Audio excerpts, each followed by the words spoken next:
చూడండి 23వ అధ్యాయము 30 నుంచి 34 వరకు చదువుతాను.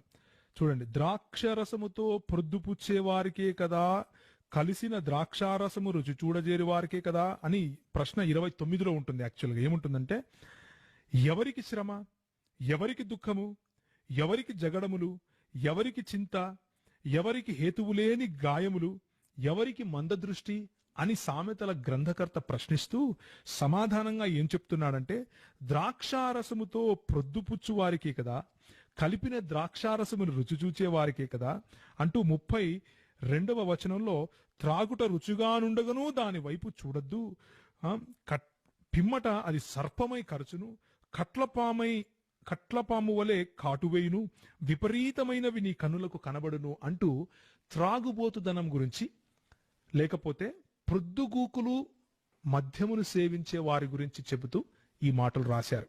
20వ అధ్యాయము 1వ వచనంలో కూడా దాని వశులై ఉండే వారి గురించి అన్నట్లుగా మనం స్పష్టంగా చూస్తాం.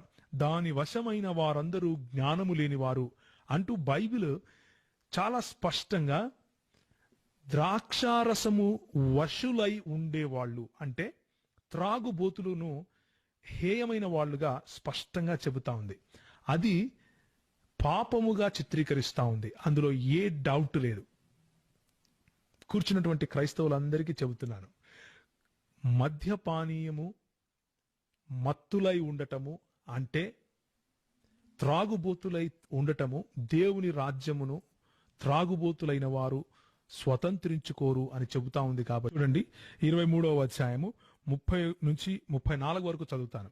చూడండి, ద్రాక్షరసముతో ప్రొద్దుపుచ్చే వారికే కదా, కలిసిన ద్రాక్షారసము రుచి చూడజేరి వారికే కదా అని ప్రశ్న 29లో ఉంటుంది. యాక్చువల్గా ఏముంటుందంటే, ఎవరికి శ్రమ, ఎవరికి దుఃఖము, ఎవరికి జగడములు, ఎవరికి చింత, ఎవరికి హేతువులేని గాయములు, ఎవరికి మందదృష్టి అని సామెతల గ్రంథకర్త ప్రశ్నిస్తూ సమాధానంగా ఏం చెప్తున్నాడంటే, ద్రాక్షారసముతో ప్రొద్దుపుచ్చు వారికే కదా, కలిపిన ద్రాక్షారసమును రుచి చూచే వారికే కదా అంటూ 32వ వచనంలో, త్రాగుట రుచిగానుండగను దాని వైపు చూడద్దు, పిమ్మట అది సర్పమై కరచును, కట్లపాము వలె కాటువేయును, విపరీతమైనవి నీ కన్నులకు కనబడును అంటూ త్రాగుబోతుదనం గురించి, లేకపోతే ప్రొద్దుగూకులు మద్యమును సేవించే వారి గురించి చెబుతూ ఈ మాటలు రాశారు.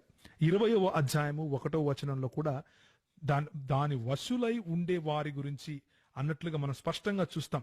దాని వశమైన వారందరూ జ్ఞానము లేని వారు అంటూ బైబిల్ చాలా స్పష్టంగా ద్రాక్షారసము వశులై ఉండేవాళ్ళు అంటే త్రాగుబోతులను హేయమైన వాళ్ళుగా స్పష్టంగా చెబుతా ఉంది.